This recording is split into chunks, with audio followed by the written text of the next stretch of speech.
rebels link up, 3 words, let's ride out. It's been a long time coming, my nigga, but the time now. Do you understand the words that's coming out of my mouth? They done put Chris Tucker on this bitch, let me find out. When the rebels link up, 3 words. The type of nigga that ain't really with the games. As a young rebel wanted money and the fame. Now I realize all that shit don't really mean a thing. It's 2017, we still get whips and chains. Only difference is they come with rims and diamonds that bling. But third, do your thing, I ain't trying to intervene. Leave that to them niggas shooting hair on. What I'm saying is, y'all don't get the message. Young and I'm restless, so anything less than my vision not impressed with. Keep my circle small and symmetric. Not an in-crowd type of nigga, that's some Ron Artest shit. Verse Detroit when he tested. Ben Wallace, I've been a prime niggas knowing I'm blessed with the gift. Fuck a minimum wage salary. Life is your reality, the hood is a mentality. Young youth need a reality check. Money bulging out their pockets till they mind is in debt. Cause beef what they said, they quick to put dough on your chest. So wear bulletproof, still them niggas trying to invest. That's business, one-on-one. It's something that you need to know. We only gain power when we turn which way the heat is blow. So when the rebels link up, 3 words, let's ride out. It's been a long time coming, my nigga, but the time now. Do you understand the words that's coming out of my mouth? They done put Chris Tucker on this bitch, let me find out. When the rebels link up, 3 words.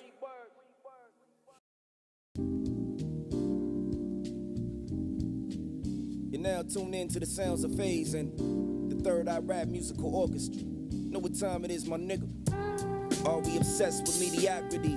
Then why we live below standards of what a god should be? We buy designer clothes before owning property, just to flex on other people. Look what we got, but see, we live for others without living for ourselves. When the only thing that matters is generational wealth. To break the cycle, making sure it don't continue. We still drive through knowing that what's on the menu. It's killing us hard. We still think like my God is better than your God when there's only one God. Still waiting on a nigga named Jesus to save us when it's God within us till we know it will never wake up. We still believing in old tales like heaven to hell when ain't nobody came back from the dead to tell. But tell me what's truth, no one knows for sure. Got my individual truth and your truth for sure, for sure.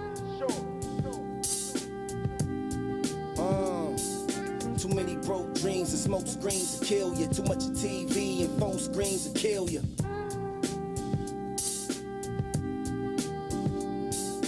Too much Hennessy and social feeds will kill you. Too much of anything and everything can kill you. We got life fucked up. Can you see your own power when the light fucked up? Still listen to drugs and murder when we out. Bodies dropped and all of a sudden the violence gotta stop. Gotta keep a bottom on the shelf. Say we never turn down a fade, but to run away from ourselves. Instead of dealing with the problems within. Females seeing celebs and wanna look like them. With titties and ass shots while poking their ass out. For what? Just for a nigga to fuck them and cash out. Still lost to what's really going on. It seems right in front of our face, but we looking down at our phones. Can't escape it, no. Quit looking for preachers and spiritual teachers and go within for the faith and hope. Only when you close your eyes, then you see. Stop worrying about eyes, start worrying about we, for sure. Too many broke dreams and smoke screens will kill you. Too much of TV and phone screens will kill you.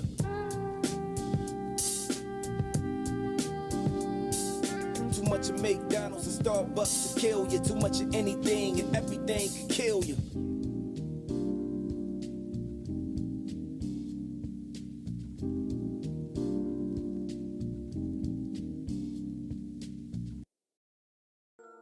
So when the rebels link up, 3 words, let's ride out. It's been a long time coming, my nigga, but the time now. Do you understand the words that's coming out of my mouth? They done put Chris Tucker on this bitch, let me find out. When the rebels link up, 3 words.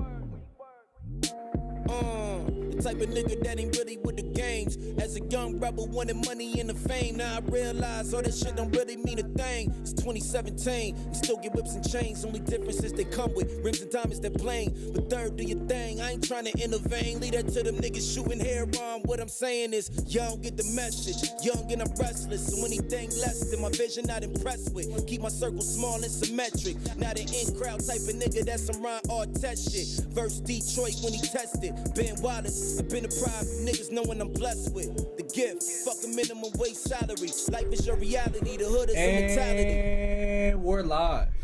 Yes, we are. What's the deal, people out there?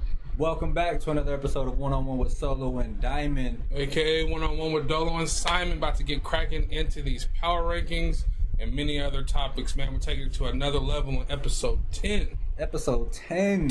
So, last week we covered all the best NBA teams. Yep.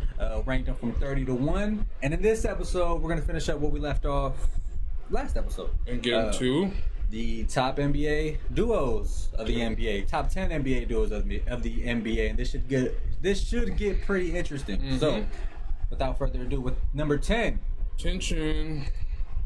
DeRozan, Aldridge. Okay, these guys have been at it together for 2 seasons now. This is their second season, going into it. LaMarcus Aldridge has been holding down the Spurs from a star perspective, but not really getting them over the hump. You hope with a second year with DeRozan and Pop system, and now they're going to be surrounded by more talent that supplements and supports this duo to make them even more effective. Hopefully DeRozan gets more accurate from 3. Yeah, I think they're pretty solid. That's what I would call them, is very, very solid. Very, very solid. Someone you can't overlook. You got to have in the top 10 just because you know they're going to make the playoffs. Mm-hmm. Now you're still waiting for that leap from DeRozan. And even with Aldridge coming from Portland to San Antonio, has never really made that leap. Yeah, you would have thought, Exactly. So let's see what they do, man. That's number 10. And at number 9, Steph Curry and D'Angelo Russell. Man, this is a new duo we've never seen play together before. This is a duo that a lot of people think won't work. Yeah. A lot of people think they're just going to be like Swiss cheese on defense and teams are going to run right through them. But I believe in them. I believe in Steph Curry as being one of the great players of his era, and I believe in D'Angelo Russell as being one of the best prospects into the NBA in the last, handful of seasons. So now that he's going into year 5, I believe it is, year 5, still only 23 years old until February when he turns 24. So still a young guy, but with plenty of experience, plenty of ups and downs, and now he's finally tasted some success, and he's now going to even more successful environment, successful organization with his idol. You remember pre-draft, I want to be like Steph Curry. Like, that's how he sounded. Yeah. I want to be like Steph Curry. I want to model my game after Steph Curry.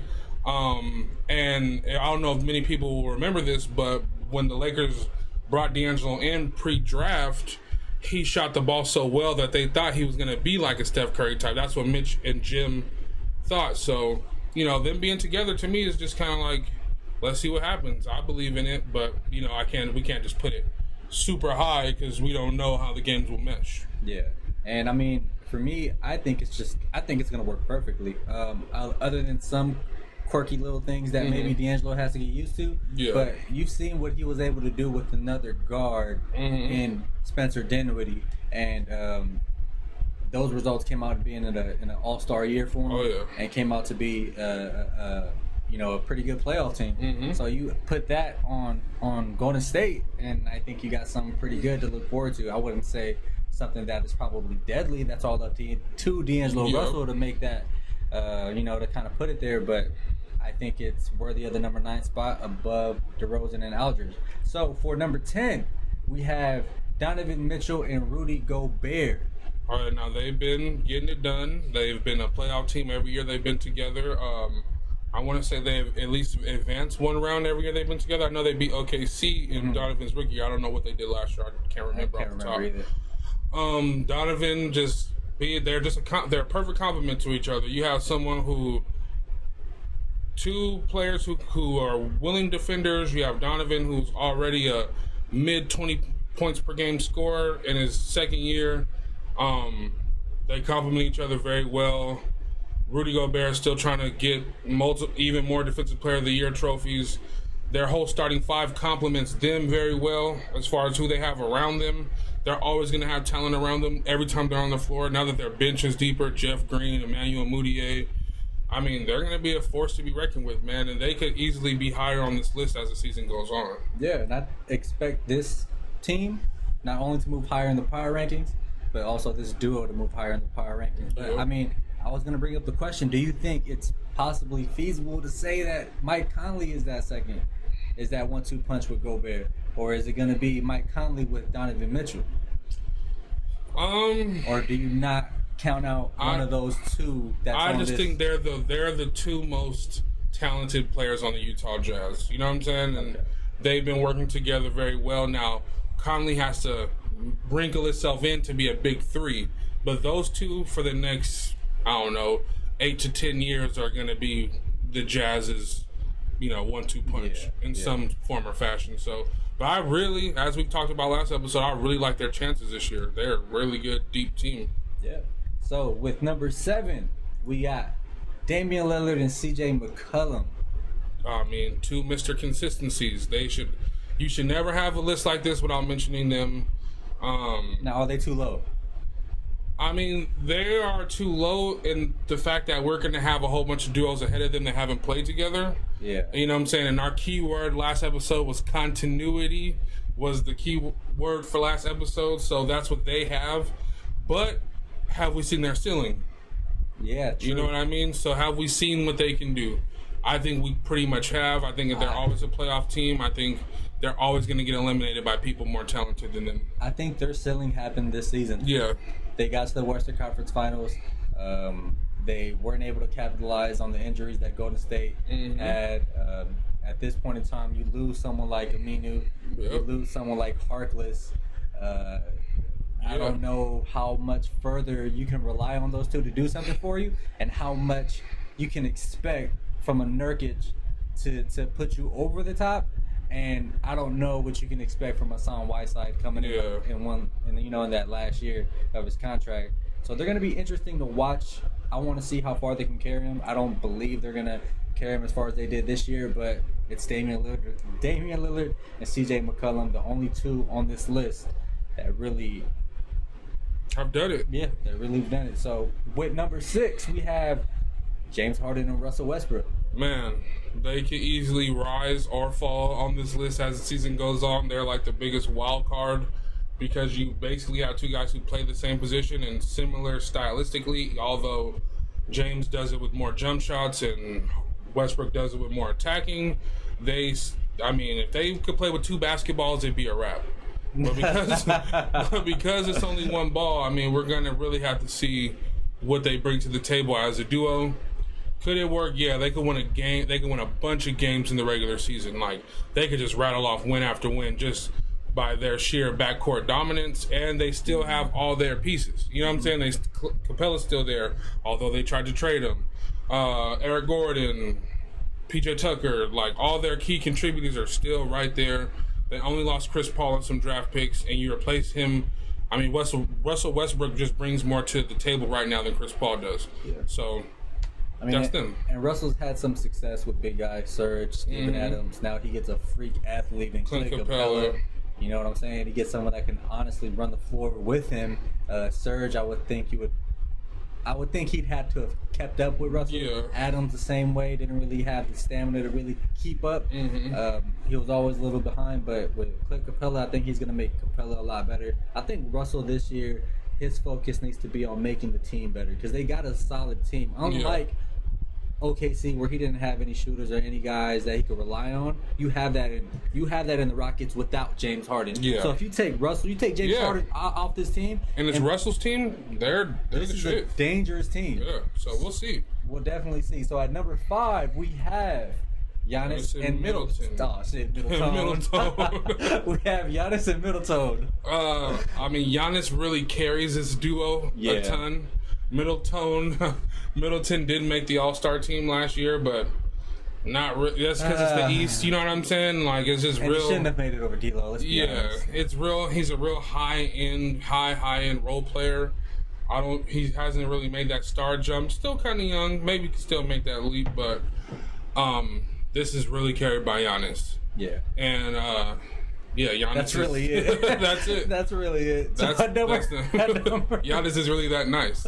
No, yeah, I mean, and Middleton's not no slouch or no garbage guy, but he ain't, any of those other guys on the second end of those duos. Exactly. So like, out of all these guys that we mentioned so far, yeah, Middleton is that second tier. Mm-hmm. Spurs are really the only team with two second tier type all-star guys, and Middleton is in that group. Yeah. So we'll see. Yeah. But number 4, we have Ben Simmons and Joel Embiid. Okay, now they've been doing it. Someone said Giannis is overrated. The issue live says Giannis is overrated. In the playoffs, you could say that last year, but when you dominate a whole season and lead your team to 60 wins and you're like 26, 13, and 5, like... He just doesn't have the skill. Yeah, it's the skill isn't to break down the defense. Exactly. You know what I mean? Or really even his defender. He's really just relying on what LeBron I'm so sheer, did. crucial, I'm long, I'm powerful, like... But yeah, Giannis is a beast. He still has more to work on. He is only 24 years old, so I don't want to, lay any claims over his career just yet. He's crazy good. But as far as Simmons and Embiid, they've been doing it, you know what I'm saying, since they've walked onto the court healthy together. They both had, like, red shirt years. Joel had, like, 2 red shirt years, but since they've been at it, they've been very effective. They've clearly been Philly's best 2 players. I didn't care. Even when Jimmy Butler was on the team, I know to the untrained eye, Jimmy Butler looks like he's better than Ben Simmons because he shoots the ball and he makes these shots and all these good things. But Ben Simmons is like the best defender of the backcourt in the NBA, one of the best distributors, is only just finished his second year playing NBA basketball. They're only going up. You know what I'm saying? And if it wasn't for a lot of crucial pairings coming together this season, they could have easily been right up there 1 or 2. Yeah, so the issue lies say he's one-sided on offense. I definitely believe that. He is a little one-sided on offense, but it's working so far. Yeah. But with Ben Simmons and Joel Embiid, I think you put him this high because you expect him to go in the Eastern Conference Finals. You expect him to possibly move on to the finals because they got the Giannis stoppers. They were bounces on the rim of Kawhi's shot from going to advancing in the playoffs. And now you got 2 bigs that can stop Giannis from just doing what he does and that's just getting to the bucket. And Kawhi's out west now, so I don't know if there's another player in the East that can make that same shot in that same situation. I don't think there is. So you got to put him up that high. Number 3. Jokic and Murray. Ooh. Now, this is carried a lot by Jokic, but Murray is, as much as I don't like him as a Laker fan for all the shit he did to Lonzo Ball and all the weird stuff that was going on, Jokic is just a triple-double waiting to happen. He has an all-around game, and Murray is a legit sniper. Can get hot at any time. He had like a couple of good, really, really good playoff games where he was like over 30 points, just hitting everything from downtown. So Jokic and Murray. Yeah, so the issue says Kyrie. We would have mentioned Kyrie and KD, but KD's injured. Yeah. So we wanted to keep it going into the season. Yeah. And Kyrie doesn't really have someone that can make him a dominant duo type. You're not going to say Kyrie and Jared Allen or Kyrie and Karis LeVert or like DeAndre Jordan. Kyrie's really about to be like, he's about to play some playground basketball this year. Like, it's going to be really, really exciting in Brooklyn because Kyrie really gets to have a one-man offensive show with a whole bunch of players that are going to complement him and, like, really help his game out. You know what I'm saying? He has 2 starting caliber centers. He has Joe Harris, shot like 45% from 3 last year. Yeah, nobody on KD Boston did back that. And the season is, once KD comes back, then they're going to be on this list. Yeah. Who knows what KD is? Yeah, we got to see. Once that happens, then we'll probably add them on this list. But for now, Kyrie by himself with any of the guys we just mentioned, it just doesn't work out. Not better than any of the guys that we have on this list. Kyrie's that guy, though. At number 2, we have Kawhi Leonard and Paul George. I mean, the new rage of the NBA. You know what I'm saying? Everybody's new favorite players. I mean, they're going to dominate on defense. You know what I'm saying? They're going to really shut a lot of wings down. As a duo, I'm looking forward to seeing it happen because not since really LeBron and D Wade have we seen a duo, 2 wings dominate on the same team, and that even took them a year. And that's going to come down to coaching. I mean, Doc Rivers is a great coach, but is he going to be a great coach for this style of team without much post play, without many playmaking guards? I mean, it's going to be interesting to see. But as a duo, standing alone on their talent alone, they're very, very special. Yeah. You know what I'm saying? They're very, very good. The fact that it's not an absolute perfect fit, it's just 2 guys that can go out there and get you a bucket is why we rank them number 2. Yeah. We don't know how this shit's gonna work, and personally, I think there's one more duo that's better than them. Oh, that's yeah. a perfect. How do you think that offense is gonna work? It's gonna. The thing about them is that Paul George is so good at shooting coming off of screens. So, like, as much as Kawhi likes to pat the ball and get into his mid-range jumpers and everything like that, Paul George can do the same thing, but he doesn't necessarily have to.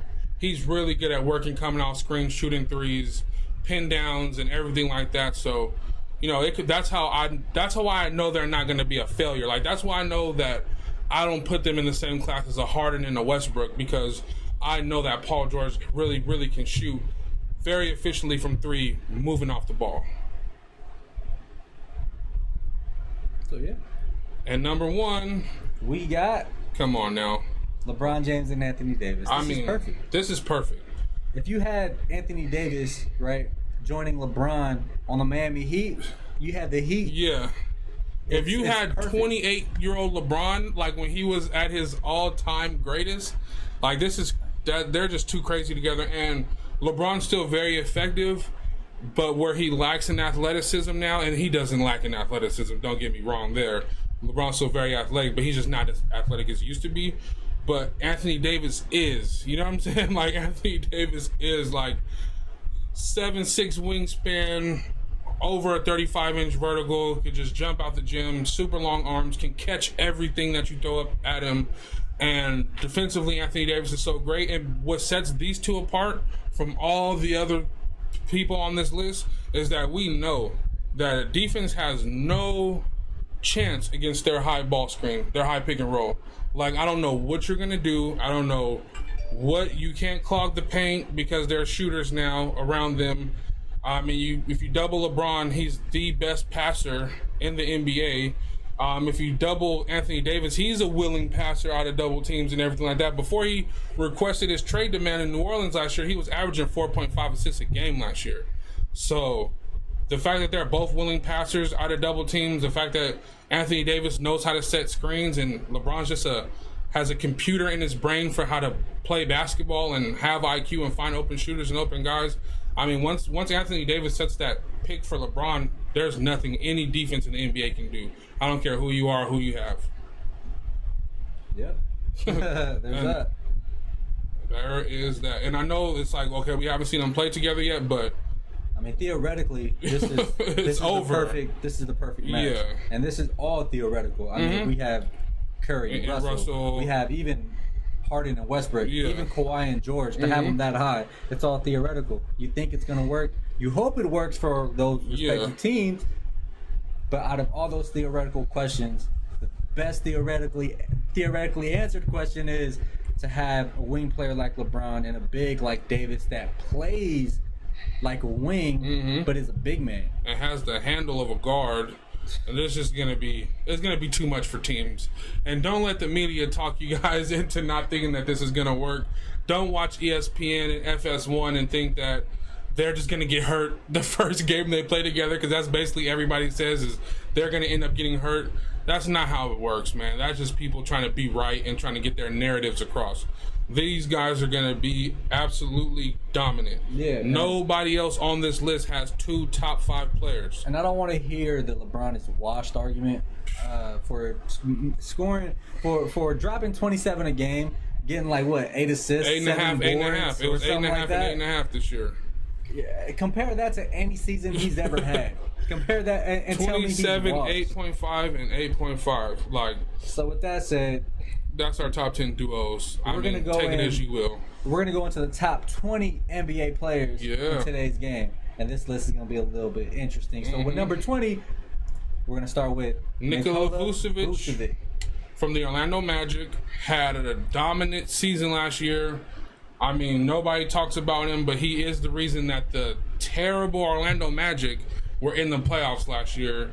I mean, just put together a really great season, had like a 26.8 PER and like a 25 PER is like at a superstar star level, and he was at like a 26.8. So he was just really good last year, really consistent.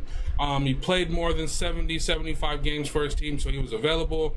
Added the 3-ball to his game at above 35%, shot a lot of threes and made a lot of threes. 7 feet tall, went to USC, just an absolute baller, soft hands, finished around the rim. I mean, there's nothing he can't do. If you don't know about him, just watch his highlights and you'll probably be amazed. He's really good. Yep. And with number 19, we have Devin Booker. This is your guy. You want to break him down? I mean, he's a superstar player right now. Mm-hmm. What, 27 or 26? 26.6 and 7 assists a game. I mean, that's a lot of numbers. Exactly. The fact that he's out west is the only thing that kills him. Yep. There's really no, other than being his defense, there's really nothing horrible about his And he game became a offensively. playmaker. He wasn't even supposed to become a playmaker. So This list is off last season's play. Yeah, it's like off last season's play, what we've seen from them, and then also going into the season, what we expect from them. Yeah. You know what I mean? So, and this is a thorough list. Like, so if Booker comes out and he's just killing everything, he can end up as top 10, you know what I'm saying? A top 10 player or whatever. We're not just going to leave everybody here. Like, every month once the season starts, we'll be updating the list on the podcast. So, it's a fluid situation. But this is where we have him going into the season. Yep. So, I mean, we expect next year for Devin Booker to get better. Yeah. We expect next year for him to drop 30, get 10 assists, to be the ultimate superstar for the Suns, to hopefully contend for Now they're gonna have to get some wins. Yeah, for some kind of competitive games. Yep. What he does with a real point guard now, with someone that can actually create like he can, and now he doesn't have to worry about creating for DeAndre Ayton or creating for those other teams.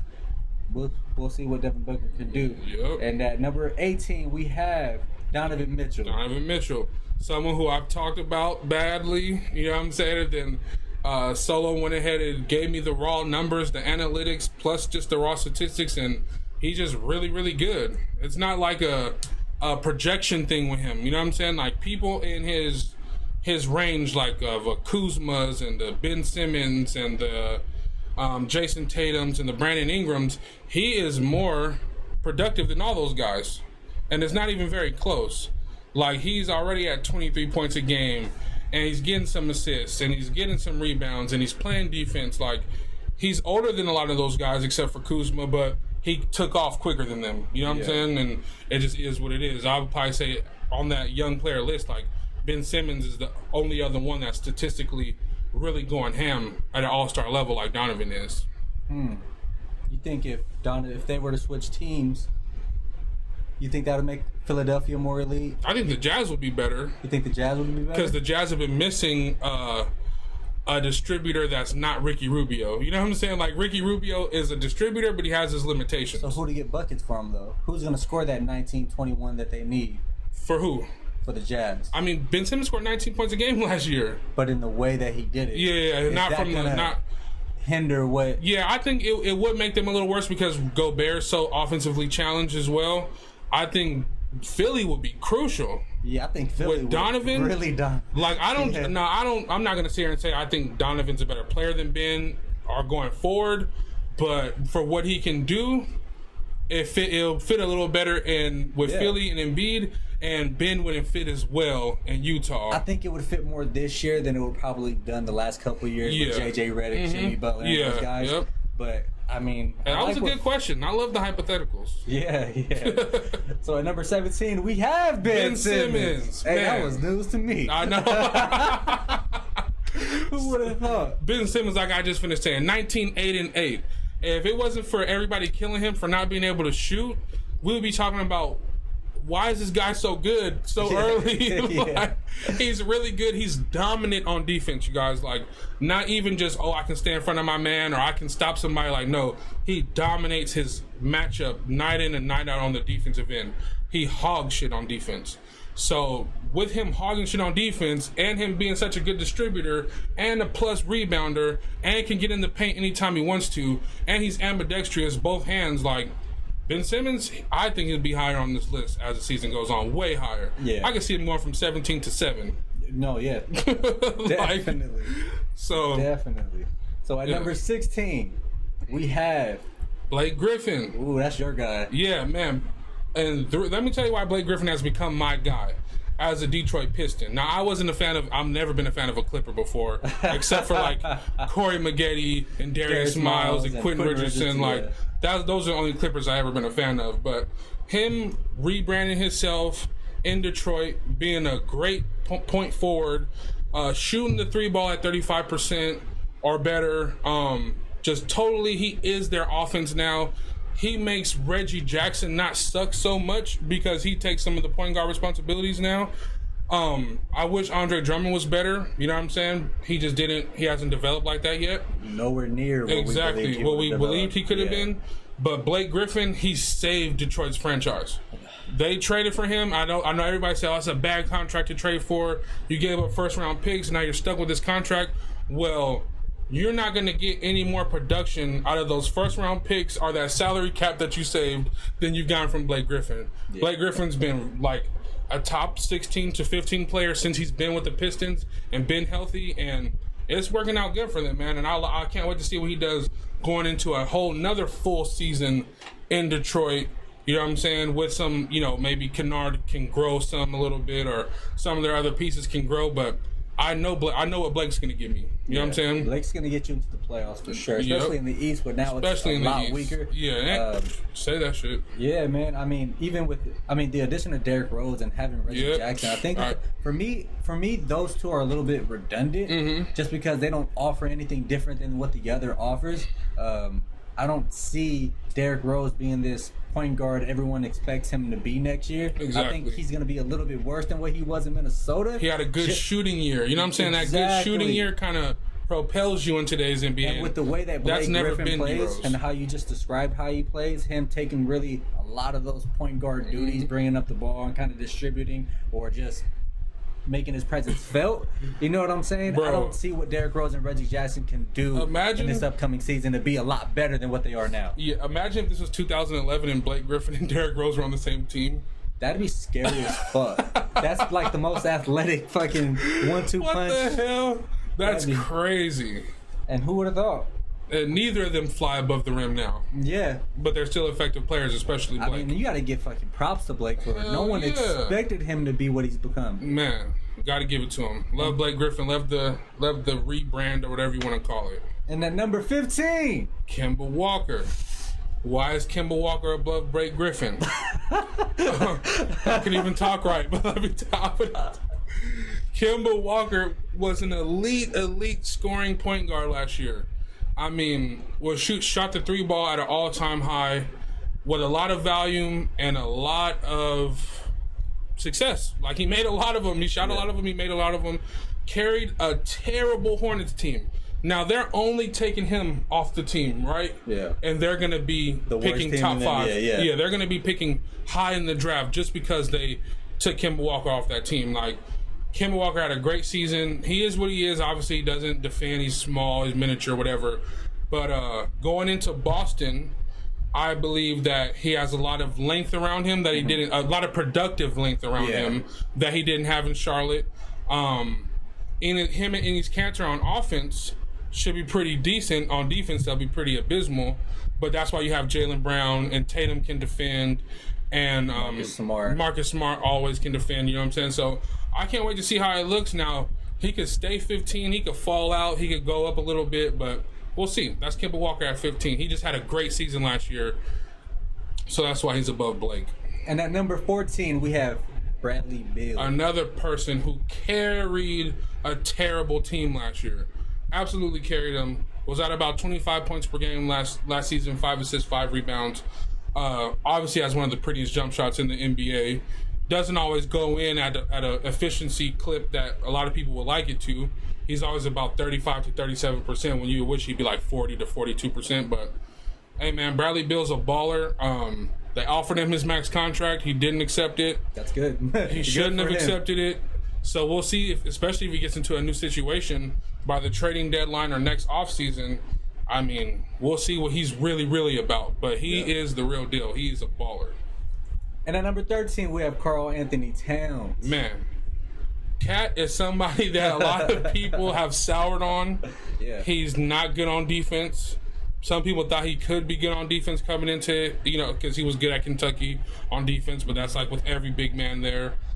He hasn't defended well, but he's offensively just spectacular, like 40% from three, almost a 90% free throw shooter. Really good jump hooks over either shoulder, good mid-range game, hell of a passer. You know what I mean? Like, you better come on, Stephen Snow. What do you think? Do we? Do we have Giannis top? I don't remember at all. We made this list a couple of weeks ago. We did all the research. But yeah, man, a lot of people have soured on Cat, but offensively he's spectacular. You got to give him his just due. He's someone who's sniffing around 50, 40, 90 at 7 feet 1. You know what I'm saying? That's just crazy. And really one of the guys that kind of brought the center position back before Jokic came out to be that superstar. Before Embiid was injured. You know what I'm saying? The rave was about Karl Anthony Towns. Yeah, he was that guy. And I think now he's going to start proving that this year without a fucking guy like Jimmy Butler on his ass. Not a lot hanging over his head, you know what I'm saying? So, and he's hungry because people have killed him. Like, he's been getting killed. The only thing is, can he carry a team like Blake Griffin did, but out west? Ooh, yeah, can he carry the team like Vucevic did, but out west? That's tough. If he was in the East, man... Cat was in the East, bro. That'd be. I mean, I don't know. I don't think we'd be raving about Vucevic. And it would be his world. So at number 12, we got Russell Westbrook. I mean, you want to take this? Yeah, I think it's pretty easy. You know what Russell Westbrook is going to give you. You know he's a triple-double machine. You know what he can give you that Chris Paul didn't as far as moving the pace. Chris Paul always, at least from what I was told, wanted to move the pace, right? Wanted to keep a free-flowing offense. But was he able to accomplish that with James Harden on the court and without James Harden on the court? Didn't see much of it watching some of those games, but I think Russell Westbrook is going to do that regardless. Whether James is on the court or off the court, they're going to get something from him that I think they've been missing, not just out of the point guard position, but alongside James Harden. And I think he's going to have a pretty good season. Maybe not a season that everyone expects him to have as far as like being able to come close to any kind of numbers he had last year, but he's going to have a season that's going to put him well on this number 12. You know? And I'm just going to add a little quick insight into that. What I like about what they could possibly do is stagger their minutes. What D'Antoni could do is, putting Harden, getting Harden his rest and letting Westbrook go ham and kind of be OKC Westbrook for like 6-minute stretches, 4-minute stretches in certain games. I want to see what that looks like. But, yeah, man, triple-double, 3 straight years in a row. Never seen anything like it. Super productive, but we're going to need to see a little bit more as far as winning impact. And at number 11, we have Kyrie Irving. Man, now it was hard to keep him out the top 10. I remember us trying to get this list together and him being at 11. I mean, Kyrie is Kyrie. You know what I'm saying? I think the playoff failure last year, after, they didn't have the superstar and they went to the conference final and took LeBron to Game 7, and LeBron was like a superhuman that playoff run, and then you get Kyrie back, and it's like he's shooting like 30-something% from the field in that playoff series, and everything's just really, really ugly. But, that's Kyrie. He's going to ball out this year. He's going to be happy. He's going to like who he's being coached by, because I think Kenny Atkinson is a very underrated coach, especially what he got out of D'Lo and what that situation got out of D'Lo. And the complementary pieces complement him well, because you don't have nobody, I'm trying to be an all-star. I'm trying to get mine. I'm trying to get my next contract. Dinwiddie's got paid. Karis LeVert's a second-round pick. You know what I'm saying? They know what they are. They know what they are. You know what I'm saying? They're not worried about what they want to become. They know what they want to do for a team. All they needed was those guys. Yep. So, and that's a perfect Perfect situation for Kyrie. Exactly. So at number 10, we have Damian Lillard. Steven Snow said, let's see if my top 10 is close to yours. Hey, man, list them down. Yeah, man. As we start to do it, let's see how close we get. Yeah. But go ahead. So for Dame, I mean, the playoff run ended abruptly versus the Warriors, just ran into a buzzsaw. But before that, putting OKC, basically blowing that whole franchise up with one shot, and like the confidence he exudes and the better his playmaking has got and his jump shot, I mean, he's money once he hits half court. Like, he's really perfected that.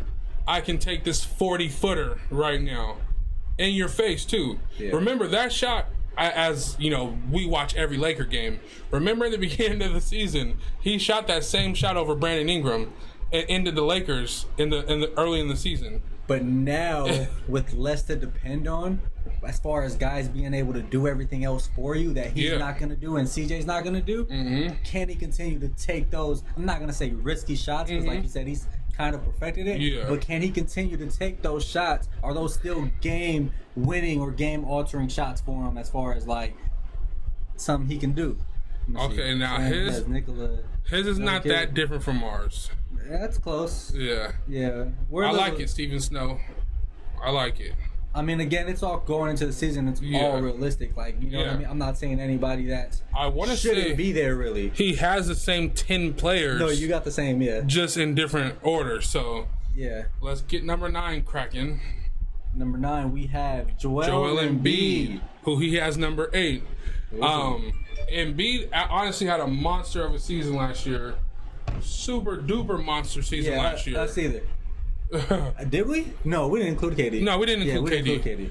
But yeah, KD would have been way up there, especially if he never gets hurt and he finishes that playoff run. He'd probably be number 1 for sure. They'd be champions right now. Yeah, then they'd be champions right now. But to give Joel Embiid his credit, he dominates on defense. He dominates on offense. He needs to be healthy when it matters, though.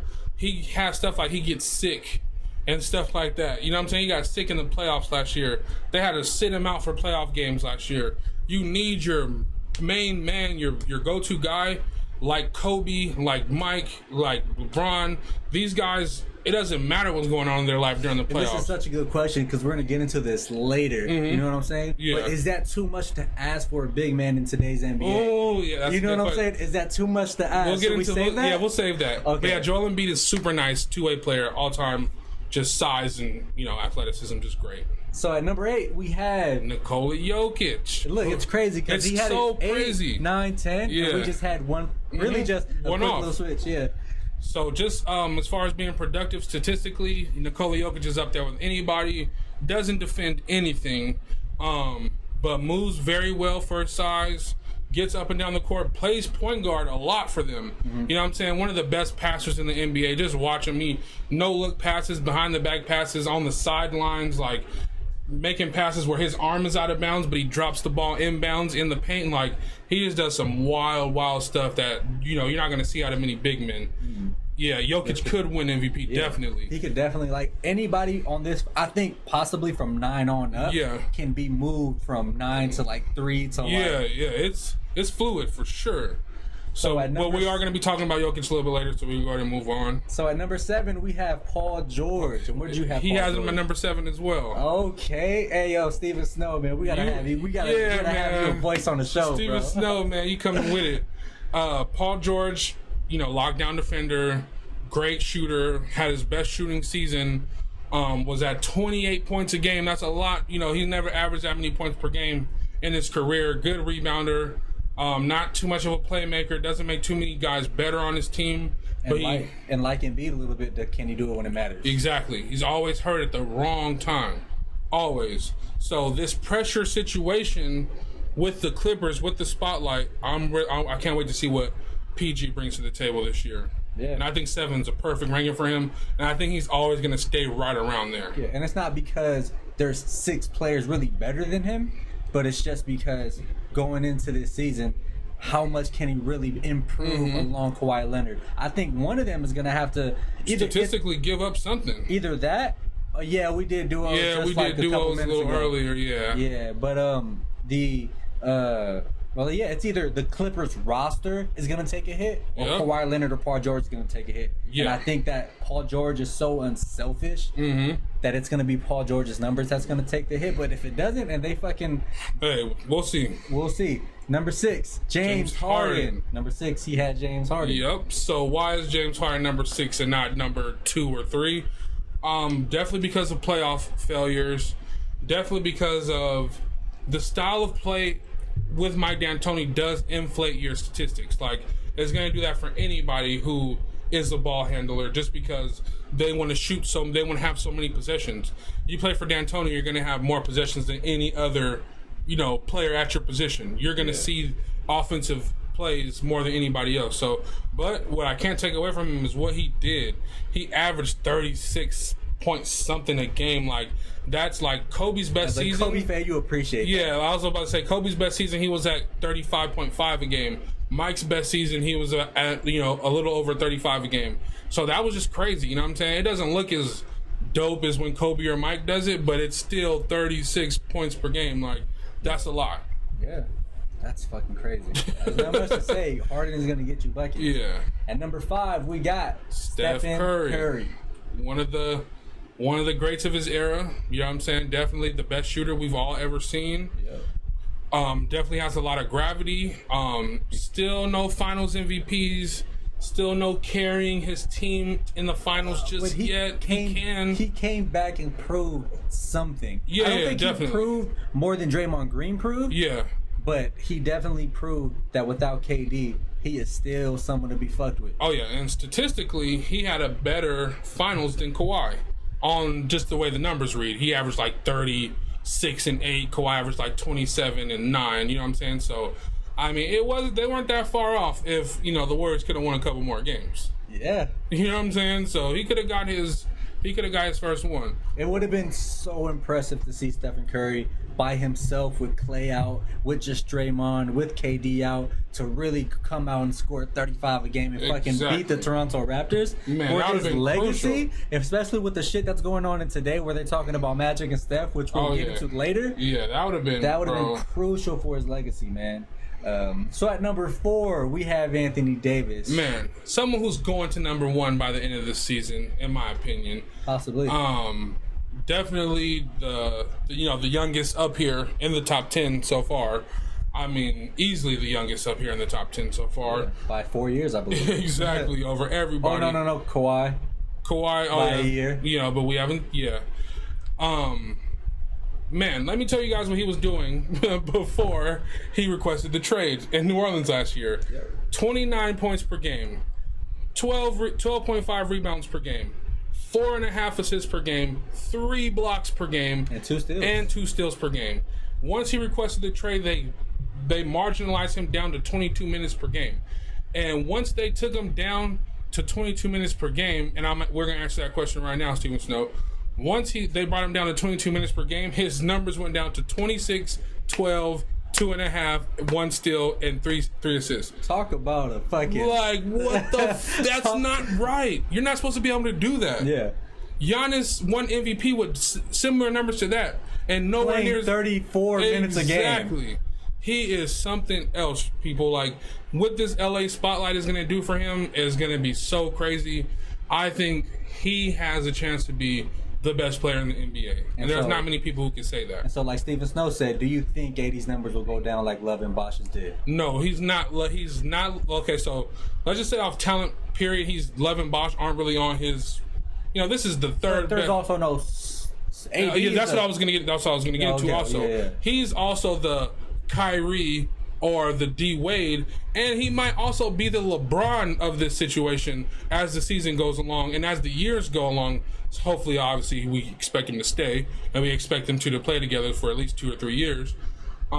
He's gonna be the one. You know what I'm saying? He's not gonna be the 3. You know what I'm saying? Of the big whatever. You know what I'm saying? He's more so right now. He's in that D Wade, that Kyrie place right now, and I think by January, February, he might be at that top spot on the team in the pecking order. Yeah. You know what I'm saying? So, and he's playing with someone who wants to distribute him the ball. LeBron, what's gone up about LeBron is his assists. He was at 8.5 assists last year. And once he came back from injury, he averaged 10 assists a game last year. So, and you also think about what Rondo, depending on the minutes he's going to get. And Kuzma had stretches where he was passing the ball really well last year. I think AD is going to eat up, he's going to really eat in the paint. And he's just really, really good at his three-point shot. Him being as big as he is to be able to hit 34% of his threes. And I don't think, and hopefully he doesn't rely on that shot, but as long as he takes them when he has them, when they're open, I mean, there's no flaws in his game. Like, there's no flaws in Anthony Davis' game. I could go on forever. Statistically, I could go on forever, and just breaking down his game, I could go on forever. Like, Anthony Davis is that guy. So, with Anthony Davis being that guy at number 4, at number 3, hey, we have Giannis, MVP, Antetokounmpo. And why Giannis is there is because he dominated, a whole conference in the regular season. He dominated his conference. Come playoff time, the reason why he's not 1 or 2 or 3, 1 or 2, is because he, Kawhi and the Raptors and Marc Gasol. A lot of people give Kawhi a lot of credit for shutting down Giannis, but Marc Gasol had a lot to do with that as well. Mm-hmm. Just being able to throw, and Serge, just being able to throw that length out there at him, and him not having to pull up mid-range jump shot or anything like that to counter that. He needs that if you want to be 1 or 2. That's pretty simple. That's exactly what he needs.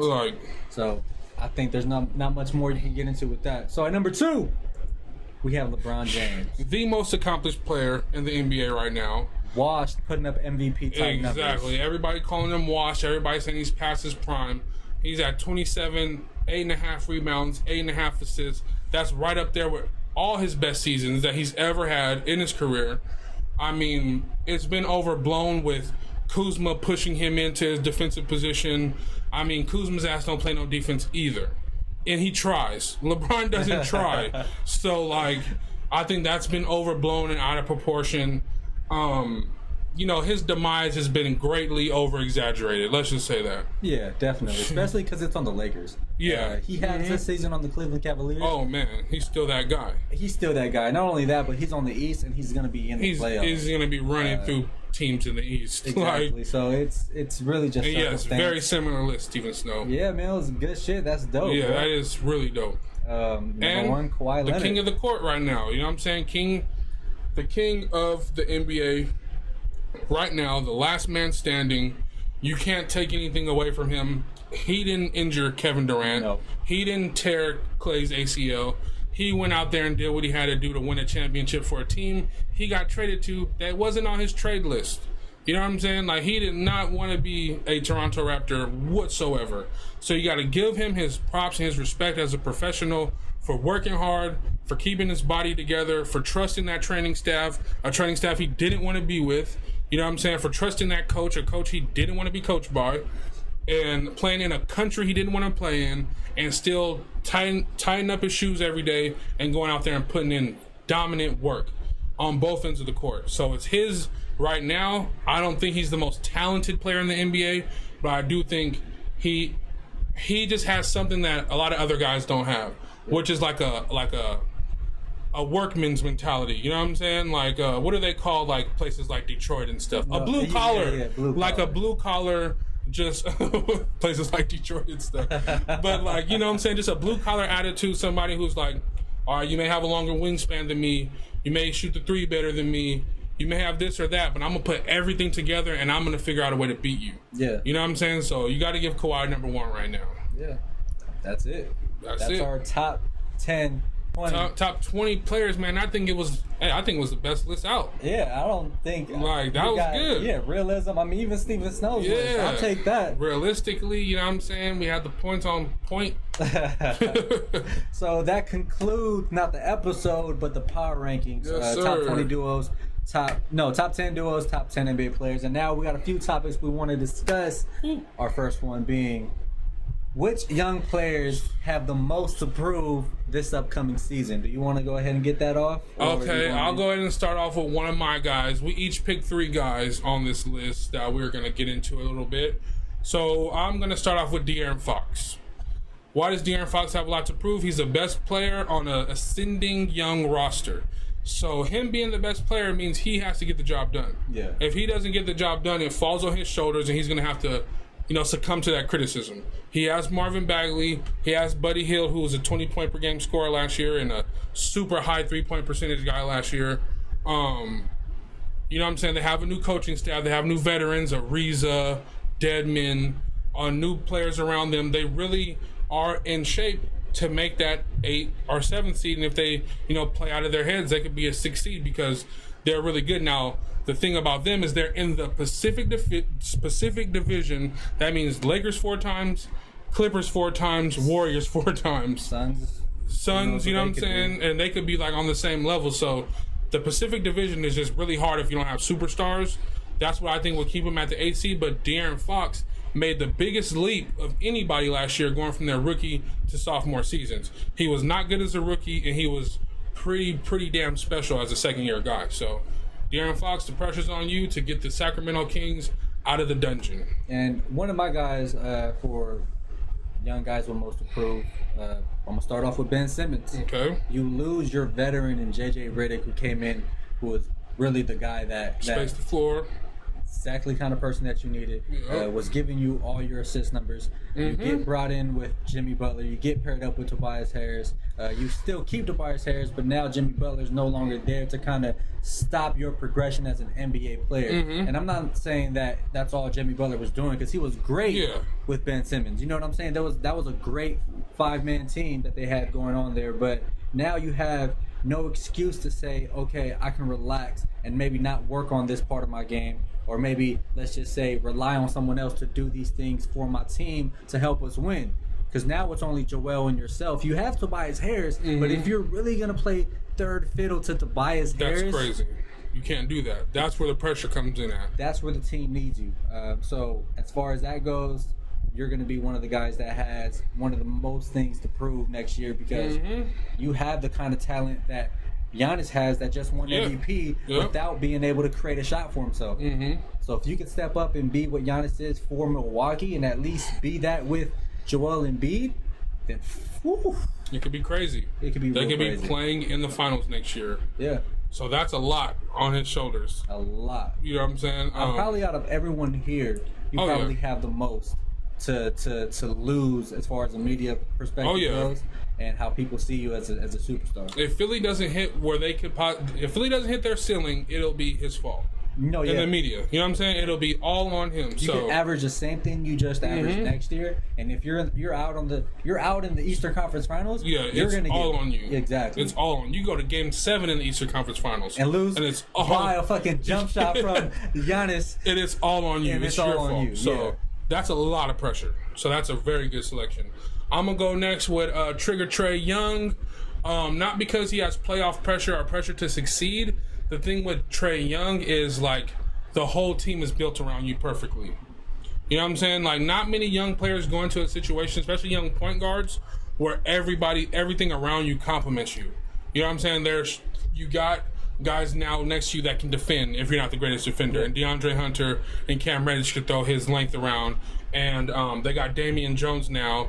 I wish Tatum could make a jump. Last year was disappointing. Yeah, he'll be getting into Jason Tatum coming up here. But yeah, for Trae Young, it's like, you don't have pressure to succeed as far as in the win-loss column. Now, you shouldn't be one of the worst teams in the league, but you have pressure to succeed as in, like, you should be statistically, pretty damn dominant. You know what I'm saying? They set this team up, the coaching staff up, everything is set up for you.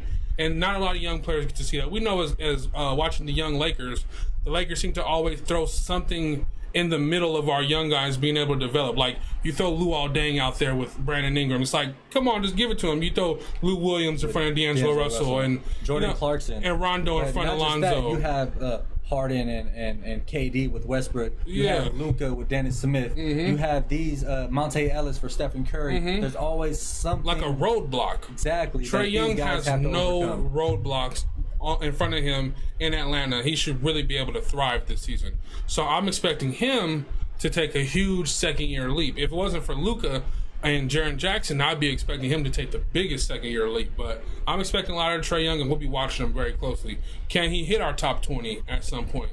in the season. I mean, if he's average, what does it take for him to hit a top 20? I mean, he was at 19-8 last year, and he had the most total assists in the NBA last year. Can he hit the top 20 with knowing that Luka's there, knowing Jimmy's in Miami? Yeah, so it's gonna be hard. So we'll see. But if he does, that's success. Yeah. You know what I'm saying? If he does, that's success. That's something that he fucking proved. Yeah. You know what I'm saying? So my second guy is going to be Jason Tatum, the guy that Steven Snow just brought up. Disappointing year, but also was still highly regarded throughout the league. For some reason. And you have the most to prove because you let Kawhi's gone, right? I mean, Kyrie's gone. Yeah. You should And Kawhi's out the East. And Kawhi's out the East. All right. So now you have Kemba Walker, someone who should literally be playing behind you. Exactly. You've been there. You're in that system. You're comfortable. This is honestly your team unless you're okay with Brad Stevens and Danny Ainge forcing Gordon Hayward to be that. At this point, Marcus Morris is no longer taking those minutes from him. Come on now. At this point, Jason Tatum, what's his name? Jaylen Brown and Marcus Smart play two different positions. You should be playing the 3 and the 4, being the stretch 4, and no one should be able to stop you this upcoming year. If you're not taking the leap, and I'm talking about a superstar type leap, probably just as big, if not bigger than Ben Simmons, because you have the game to be able to do what you want to do on offense. And everybody loves you. Everybody loves you. Everybody loves you. So the expectation, for whatever reason, the bar isn't set that high for you. But for me personally, I think you have, behind Ben Simmons, the second most to prove in the NBA to really be an all-star next year. Now, you said you were going to be an all-star. Let's see if you do it. If you do it, then you're the man. And if you don't do it in the East, I don't want to hear it no more. Exactly. I'm almost done hearing it. If Middleton is still an all-star next year, or Oladipo's an all-star, or Malcolm Brogdon becomes an all-star. Exactly. And you don't, with everybody loving you. Kemba Walker is an all-star, or if Gordon Hayward finds a way to be the most improved player next year, man, we got to start having some really strong conversations about how many young players wish they had the media backing that this guy has? You know what I'm saying? Like, I don't want to get into Tatum because I don't want to just shit on him for 5 minutes. But, yeah, it's a big season for him. The pressure's on for him to be really, really special this year. You're too gifted. Bleacher Report said he was going to be the 2022 MVP of the NBA. That's 2 years from now. That's 2 seasons from now. Going into the season. Exactly. So, it shouldn't be that hard to... Exactly. Yeah. Okay, so I'm going to move on to my final guy. I'm going to go with Brandon Ingram. The pressure is because guys like me, Solo, some other guys out there, we've bigged him up so hard every year he's been in the league. You know what I'm saying? Like, from the rookie season, it was like, okay, he showed some flashes. The second season, kind of fell in love with him. The third season, it's like, we started off weird, but then he took off like a superstar. And then the blood clots just had to take him down. Now, going into the fourth season, even me, the biggest Brandon Ingram fan on planet Earth, no more excuses. No more excuses for you not to be great from start opening to tip to the 82nd game of the season, and then you see if you make the playoffs or not. Yeah. Zion is this superhuman coming in or whatever. He's not going into his 4th year in the NBA. You are. You've played a ton of games. You've been in a lot of different situations. You've learned from LeBron. You played for the Lakers. You know what I'm saying? People have talked bad about you most of the time. People have talked good about you some of the time. It's time to kind of put up or shut up. And everyone on that team has something to prove. You know what I'm saying? They still want to do something with their careers and make something of themselves. Lonzo still wants to be the 2nd overall pick that everyone hyped up. Drew now has his team. Zion is coming into all-star generational type player expectations. You know what I'm saying? So if you can rise above it all and be the best player on that team next year, because you're the most... I'm gonna go and say you're the most talented player on the New Orleans Pelicans. I don't care what anybody has to say. As far as length, as far as coordination, as far as being able to shoot the jump shot, he's one of the best attacking of the rim guys. You cannot shoot 68% from the free throw line anymore. No. That has to be over and done with. You get to the free throw line too much to be able to shoot 68%. That was very frustrating. Yeah. Like, you cannot shoot 68% from the free throw line anymore. The 3-point shot you have to shoot more threes and you have to hit 35% of them. You always been efficient. You always find a way to finish around 50% from the field every year, no matter what. So it's like either put up or shut up for him now. He has. It's so special for him, man. I'm sorry to cut you off. No, go ahead. Yeah, it always takes guys. It takes players a while for them to find their spots and get to those spots and flourish, get into those spots and putting themselves in the best spot to succeed. Right. Yep. Brandon Ingram does that now at 22 years old. 21. With 21 years old, he's not going to be 22 this year. He will be once the season starts. Oh, okay, so at 21 years old, he's able to do that. And Kawhi Leonard, it took him to be, 24, 25 years old to be that. It took other guys like Giannis Paul can't George. do it today. Giannis can't do it today. Brandon Ingram has that part of his game already. Yes. That it just... Come on now. Yeah, it's like, just bring it on home, please, for us. Yeah, for the bragging rights. That's exactly. it. You're not even a Laker anymore, and we still need you to bring it all together because we've said a lot of things about you. Okay, so for the guy that is still a Laker, my last guy that I think has a lot to prove this year, is Kyle Kuzma. You're now playing your second full season with LeBron James. You now have an all-star in Anthony Davis, and you have a team that can spread the floor, that doesn't have a lot of... Lonzo's not looking to drive anymore. Ingram's not looking to drive anymore. Josh Hart isn't looking to drive anymore. You got spot-up shooters and guys that are willing to play defense, so you don't got to act like you're trying to play. So at this point, it's up to you to become the Chris Bosh of this Big Three, the Kevin Love of this Big Three. You've done that already last year by giving us 18 points a game, by maybe not giving us the 3-point percentage we want because you dropped down from 37 to 30% from three from your rookie year to your second year. But it's up to you to make us... I don't want to put that much pressure on them, but I'm just going to say it because I have nothing else I can think of.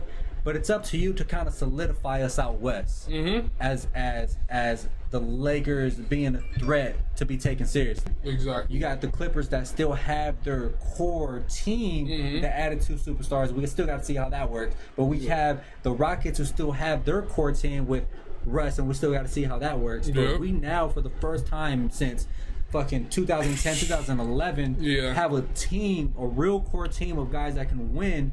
But really, you're the only question because can you rise to that all-star type level like D'Lo did for the Nets last year? If you can do that for us, just make that little jump. Every year you keep making a jump and keep that same jump. Man, I'll be excited, man. It's going to be a great year for the Lakers if you do that. If he gets anywhere close to his rookie season 3-point efficiency with his second year attacking in mid-range game and being able to play off the ball as well as he did as a year 2 guy and shoot as well as he did as a year 1 guy. It's going to open so much. It's special what he can do. So much. So the next topic we want to get into real quick. Now, who are the vets with the most to prove? Man, I'm going to go ahead and open up with Karl Anthony Towns, someone we talked about in our top 20. I mean, he's disrespected right now. People, there was a poll, that was a survey, 2 years or so ago, who would you want to start your team with? And almost everybody picked Karl Anthony Towns. Now nobody does anymore, you've kind of been exposed. They say Jimmy Butler exposed you. I mean, they say some weird stuff happened with Jimmy Butler and his girlfriend or some kind of wild stuff where he just looks super duper soft right now. You're super talented. You're as talented as anybody, but you just look hella soft, hella weak. You look like you have no fire in your belly whatsoever. So it's time for you to show everybody, I do have this. You know what I'm saying? And he hasn't always been on bad teams. Now, Stephen Snow said he's just been on a bad team. The Timberwolves have not always been a bad team. The year before they got Jimmy Butler, didn't they make the 8th seed? They made the 8th seed, and Andrew Wiggins was averaging like 25, 24. Yeah. You know what I'm saying? Then they get Jimmy. Jimmy literally eats Andrew Wiggins' heart. It was Thibodeau that's really... You know what I'm saying? Then they get Thibs, and he runs them out. You know what I'm saying? He demands too much from him on defense and all this other stuff. But Karl Towns, you're the one consistent. Yeah. You know what I'm saying? And it's your team. It's your blame. You're right there where Kevin Garnett was. You're right there where Kevin Love was. But nobody questioned KG's heart, his intensity, and his will to win. And you're more talented. Just naturally, just gifted. Yeah. You're more gifted than Kevin Love and KG. Now, what can you bring to Minnesota that they didn't? It's on you, man. It's on you. And so for me, I'm gonna start this off with the Clippers depth. I don't have just one guy from the Clippers, but I think everybody else other than Kawhi Leonard and Paul George have something to prove. Although Paul George might be in that list a little bit because he hasn't been able to do anything not anything significant. Not kind of a little bit like Anthony Davis. Yeah. Basically, so if you're able to win 48, 47 games last year, you're able to move the ball, you're able to keep yourself composed and play alongside each other and show how dominant you could be by just having everyone.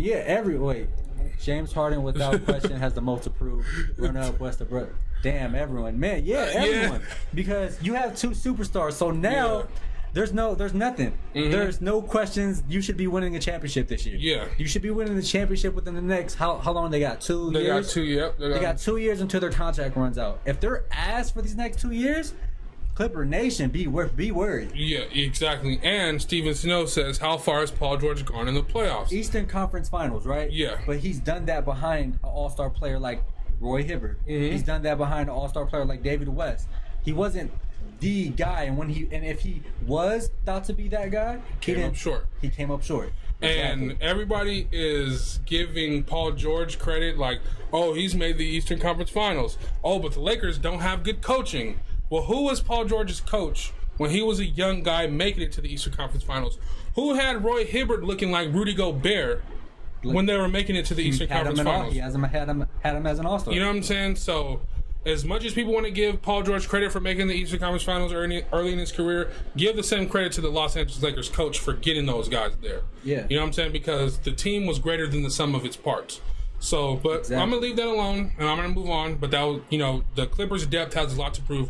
Montrezl Harrell's only 6'8". You know what I'm saying? And you're now held to that in his Lakers contract standard. year. And you're now held to that Lakers standard if it's championship or bust. Yeah, There's exactly. no more hanging division banners. Yep. There's no more selfies. I don't want to see selfies. Exactly. It's time for you guys want to take a chunk of LA from the Lakers. This is the time to do it. Yeah. I'm gonna go ahead and get into somebody I just became a super big fan of, in Blake Griffin. You know what I'm saying? Over the last year and some change, Blake Griffin has become one of my favorite players. I don't know why, because like I said, I don't like Clippers. So to see him become a Detroit Piston and flourish, I'm just really excited for him. But the reason why I'm saying he has the most to prove is I don't want to see the Pistons in this weak Eastern Conference as an 8 or a 7 seed. I want Blake to get them a top 5 seed in the East next year. You know what I'm saying? Because I don't love the Celtics. I don't think there's anybody on the Pacers, although I think they're a better team from top to bottom in coaching. I don't think the Pacers have a better player on their team than Blake Griffin. You know what I'm saying? They have a squad over there. I'm not saying they don't. But as far as what this game comes down to, top end talent. Now I'm thinking Blake Griffin is now one of the top 5 players in the East, and to me, he's easily on that list. And he needs to get his team a top 5 seed. You have the Bucks, you have the Sixers, and in my opinion, those are the only 2 dominant teams in the East. Yeah. You know what I'm saying? So if you can get the Pistons to the top 5, which I'm challenging Blake Griffin to do, because I think he can do it, that's what he has to prove to me this year. Because if you get into the top 5 seed, you shouldn't just go home in the first round. You know what I'm saying? It's not like, oh, I'm about to go up against the Bucks and I'm done. You know what I'm saying? It's like you should be advancing into the playoffs. Let's see what he really, really has to offer. I think he has a lot to offer. I think he has a lot to offer, but that's tough when your second best player is Reggie Jackson. Yeah, Pistons don't have no guards, but now they have D Rose. You know what I'm saying? We talked about that a little earlier. No, I don't think D Rose is some life-changing difference maker, but I think he's depth. You know what I'm saying? I think he brings a little bit, especially if he shoots this year like he did last year, which I don't know if he's going to do. You know what I'm saying? There's no way to know if he's going to do that, but man, Blake Griffin's my guy, and I think Blake Griffin could rise to the occasion. Now, I'm not saying I'm challenging him to an easy challenge. It's going to be hard with that squad, but I think he can do it. And now, my next vets with the most approved. Ghost Easy already touched it a little bit. Yeah. James Harden, Russell Westbrook. Now, Ghost Easy, I'd like you to kind of put in the chat what you think they have to improve on, since you already kind of brought it up. Mm-hmm. Me personally, James Harden, you took them as far as you can get to, right? I'm expecting James Harden to do what Damian Lillard and CJ McCollum did last year. Yeah. Right? Get to the Western Conference Finals. Although you've already done that in the past, you haven't been able to replicate that success with the Warriors being on top of Yeah. your game in the Hell last yeah. few years. Now that you don't have that, I think that's the expectation now. It should really be, is. yeah. It shouldn't be no reason why you're not in the Western Conference Finals or you're not even in the finals next year competing for a championship. Russell Westbrook, you've never really been to this point without Harden and KD. You've never been to they've been to the finals once with those two, right? But then even with KD, they've only been to the conference finals, I think, once. Yeah, because after they went to the finals, Harden was gone. Yeah. So, and then when it was just Harden and KD, they kept getting to the conference finals, but they kept losing to like either San Antonio or then the last year they were together, they lost the to Golden Warriors. State. Yeah. So they got there, and they should have won the last time before KD went to the Warriors, but And now you have a team full of shooters, team full of guys that can play. You don't have the Thunder, which has an awful roster Yeah. outside of Steven Adams. You have you both have a lot to prove. exactly, a ton to prove. Especially, what are you willing to sacrifice in order to win basketball Yeah, games? 2 championship or bust type teams that have a lot to prove this year. Rockets and the Clippers. And I'm going to go and get into my last vet with the most to prove. He's a young vet, youngest player on this list, but D'Angelo Russell. Stephen Snow said, you think Harden 25 points a game or Westbrook 20 a game? I have no idea what that's even going to look like.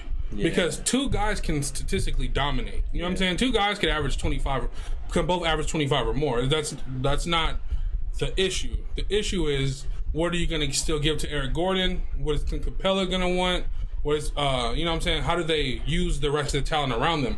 I'm not worried about how they use each other or how they individually put up statistics. I'm worried about what are they going to give away a little bit to their games in order to let everybody feed and feast and win big time games. Yeah, I don't expect Harden's point numbers to drop, but I do expect his assist and rebounds to drop Yeah. because I think he'll actually let Russell Westbrook take that burden on. And I expect Westbrook's numbers to drop, but I personally don't think he's going to hit 20 a game next year. Oh man, I'm looking forward to see. I don't know. You know what I'm saying? I don't even put much thought into that. You know what I'm saying? I just am only thinking about how can they balance each other out and how could they use the rest of the roster to win games in the tough Western Conference. But getting into D'Angelo Russell, the reason why he's on this list is because he gets his max extension, he gets traded to what I think is a good situation, and like the first night he's a Warrior, all you hear is Mark Stein and Mark Spears and all these, you know, really credentialed journalists say that, oh, they're going to trade him as soon as they get a chance. He's out of there. He's not a long fit for the Warriors. And then I hear guys, you know what I'm saying, on ESPN or FS1 saying how he doesn't fit, how Draymond Green's going to bite his head off before the season's over, how Steph is not going to like playing with him, you know, how he's just not long for the Warriors thing. My challenge to D'Lo is to prove that you're the second best player on that team. There goes your Rockets. Easy says they have to improve defensively as a team. They have guys that can defend. Now they need to find their will to play defense. James Harden is going to show people he can play off ball. Yeah, I like that breakdown. I like that breakdown too. Because that is what they need to do to win big time games. Yeah. They have to defend, they have to get on transition, and James has to play off ball. So he's going to dominate and ever more dominate with a great shooter. Even more dominant with a great shooter. Yeah. Yep. So I like the breakdown. I'm looking forward to see how that plays out and how much they're able to win when it really matters most. So, yeah, man, that's guys with a lot to prove. D'Lo needs to prove that he is an ultimate warrior, that he can fit in with, you know what I'm saying, that he can fit in with the Warriors brand, their structure, and their culture, just like he did with Brooklyn, but on a way higher level. So I'm looking forward to see it. So I'm going to make this a little quick, and actually, I'm not going to talk about DeMarcus Russell, although he's on there. I mean, DeMarcus Cousins. I'm actually going to input LeBron James last minute because you came into the Lakers last year, and we expected great things. You talked great things. You tweeted playoff mode coming in, right? We expected you to make these guys this much better because that's what you sold us. Yeah. Right? That's what it is. So now we're at a point where you now have the team that you want. You've done it again. You've created this team. you better win a championship. Now, I want to just make that quick, Yeah. get that out there, because we're a little bit running out of time. So, but LeBron James, get us a motherfucking ring before the Clippers do. Exactly. That's the challenge. Yeah. Capella has to be consistent this year, definitely. Yeah. He's one of the main keys, but, I mean, Russell Westbrook now has an athletic center. I think he's going to be fed very well. Yeah, I think that shit's going to be dangerous. Yeah. When I want to see more than seeing Westbrook and Harden playing together, because I still think it's going to be the same thing of Harden doing whatever he does, but I want to see Westbrook with that team alone. Yeah. Yeah. Me too. Shake my head. We'll see. So on to the next topic really quick. Yeah. So we got 10 minutes. Yeah, we can. Do you think we can squeeze these two in? Because there's there's 3 you got to talk about next, and I got to talk about 3, and then there's the Steph and Magic. Do you just want to go straight to Steph and Magic? Let's go straight to Steph and Magic, because what was next? The big men? The big conversation, yeah. Do you want the lightning round everything, or do you want to put a lot of Steph and Magic? We don't have to talk about everybody, but we could just say. Okay, yeah. Let's go. So we're going to go into this next topic, which is, are big men making a big comeback in the NBA? I'm gonna go ahead and say yes. I think there's a lot of great bigs in the game. Porzingis is someone we have everybody forgot about. We went through Vucevic, and a lot of these guys were on our top 20. They have to. Who is going to be the big man that could lead his team to a championship? I can't even remember the last big man to lead his team and be the best player on his team as a champion. Maybe it was Shaq. That's just the first thing comes to my mind.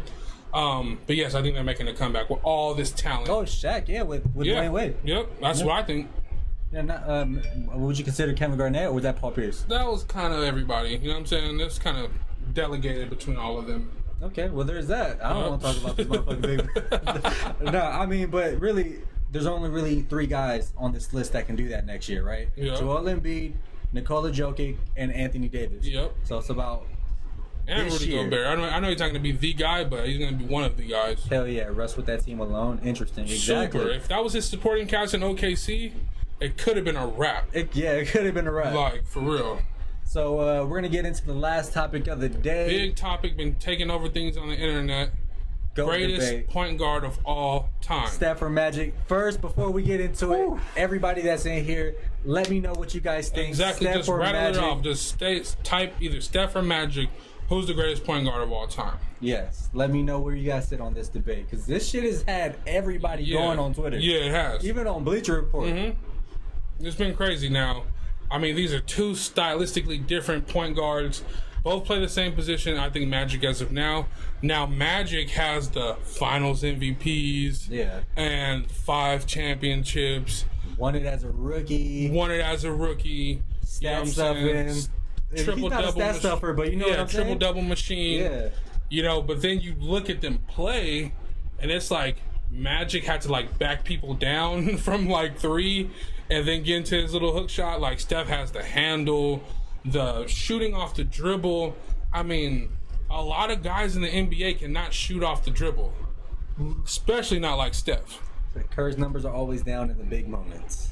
I mean, this last finals, he had a great finals statistically, but it is always this thing where he just can't get over the threshold. You know what I'm saying? And then Magic not even close. Ooh. Magic not even close. I mean, man, it's tough, bro. It's so tough because it's does Steph shoot threes and handle the ball better than Magic distributes and does everything that he brings to the table and all that other good stuff that Magic does? And in fast break and transition, Magic was one of the best ever to run the fast break.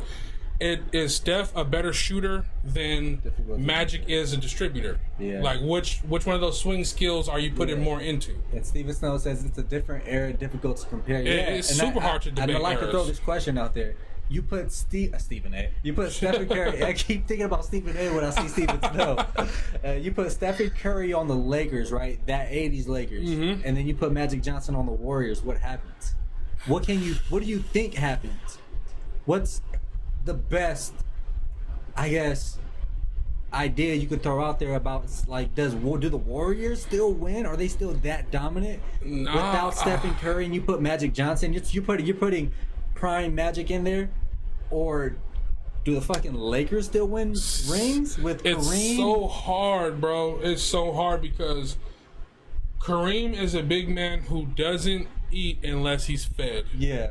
You know what I'm saying? So that's why their marriage was so good with Magic and Kareem. Yeah. Magic wanted to get him the ball. You know what I'm saying? That's what he was going down the court thinking.